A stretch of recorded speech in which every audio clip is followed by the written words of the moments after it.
Their Perfect Channel. It's a brand new day and a brand new vlog. তো সকাল থেকে না actually কাল রাত্রির থেকে তোমাদের ফোকাস হচ্ছে না মেসে এলো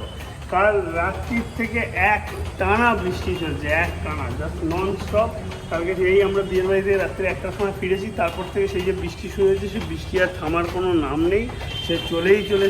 চলেছে এরকম একটা অবস্থা তো যাই হোক কী করা যাবে তারই মধ্যে সব কিছু চলছে আমি সকালবেলায় উঠে গিয়ে ঘরে কিছু কাজকর্ম ছিল সেগুলো সব সারলাম সেরে নিয়ে ওদিকেও স্কুলে গেছে স্কুল কমপ্লিট হয়েও গেছে স্কুল ছুটি হয়ে গেছে তো গার্জেনরা ভেতরে গিয়ে বাচ্চাদের নিয়ে আসছে ও এক্ষুনি আসবে এসে তারপর তোমাদের সঙ্গে কথা বলবে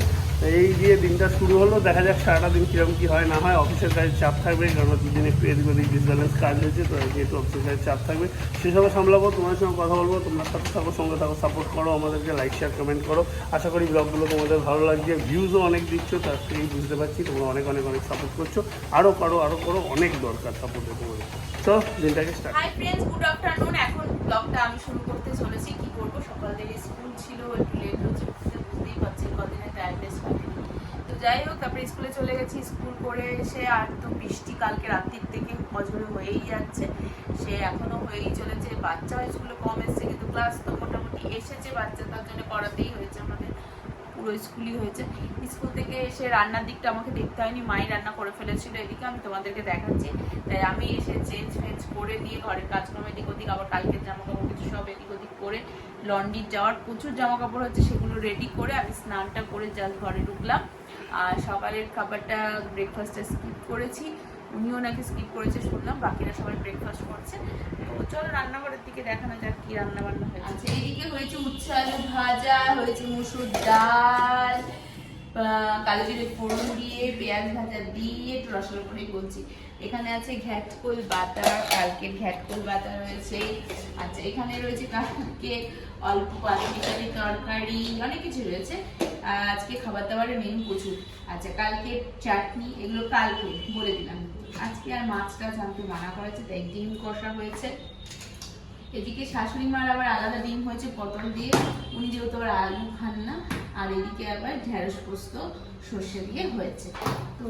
মানে পোস্ত আর সর্ষে দিয়ে হয়েছে ঢেঁড়স পোস্ত এই হয়েছে আপাতত আজকের মেনু আর একজনের স্পেশাল মেনু সেটা হচ্ছে এই পেঁপে সেদ্ধ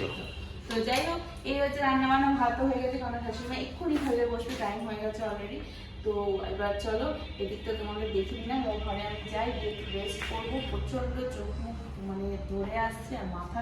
আমি একটু বেরোবো একবার কাছ থেকে উঠে আমি একটু ফ্রুটস কিনে আনি তো যাই হোক তুমি যাও এই হচ্ছে আপাতত ঘটনা আমার প্রচন্ড মাথা আমি ফল কিনলাম তবে বাড়ির দিকে যাচ্ছি এই 5টা লেবু আর একটা তরমুজ 130 টাকা আর কি বলবো দাম তো ইমেন্স করার নেই খেতেও হবে নাহলে ডায়েট হবে কী করে যাই স্নানটা করে উঠলাম কাজের খুব চাপ যেরকমটা এক্সপেক্টেড ছিল সেরকমই ও একটু রেস্ট নিচ্ছিল কেন কালকে তো অনেক রাত্রিরে ফিরেছে ঘুম হয়নি সকালে উঠে আবার স্কুলে যেতে হয়েছে এখন খাবার দাবার বাড়ছে মা আমি আর আমার সারাবাবু মানে শাশুড়ি মা আমি আর সারাবাবু তিনজনে খাবো আর ও ফল টল খাবে ডায়েট করার জন্য খেতে বসে তো এই যে খেতে বসে গেছি আমাকে দিয়েছে ভাত পেঁপে সেদ্ধ থাকবে অবভিয়াসলি আর একটু ঢেঁড়স দিয়ে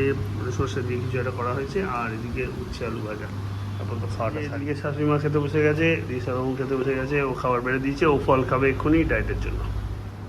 ও দুপুরবেলা একটু রেস্ট নিয়ে এখন পড়তে এসছে পড়াচ্ছে আর আমি কাজ টাজ করে জাস্ট নাও একটু উঠলাম আমারও ঘুমাতে ইচ্ছা করছিল কিন্তু কী করব কাজের চাপ ঘুমানো আর হয়নি তবে রেস্ট নেওয়াটা একটু দরকার কেননা ওই রাত্রির করে ঘুমানোর চোটে না স্ট্রেসটা আউট হয়ে গেছে একটুখানি দেখি ও কী করছে চলো দেখাই তোমাদের আজকে ওই পাশের ঘরে শাশুড়ি মা আর শালাবাবু আছে বলে ও এই পাশের ঘরটাতে পড়াচ্ছে সবাইকে নিয়ে আপাতত টেম্পোরারি পড়াচ্ছে যে কদিন ওরা আছে তারপর তো আবার যেখানে থাকায় সেখানে চলে যাবে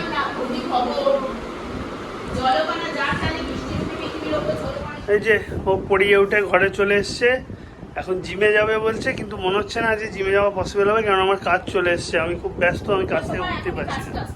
তা কী করবো এখন মেল এসে গেছে মেল কি ছেড়ে দেবো আরে বাবা এটা কেন বুঝছো না কামাইটা এই কদিন হয়েছে বলেই তো কাজের চাপটা বেড়ে গেছে আমার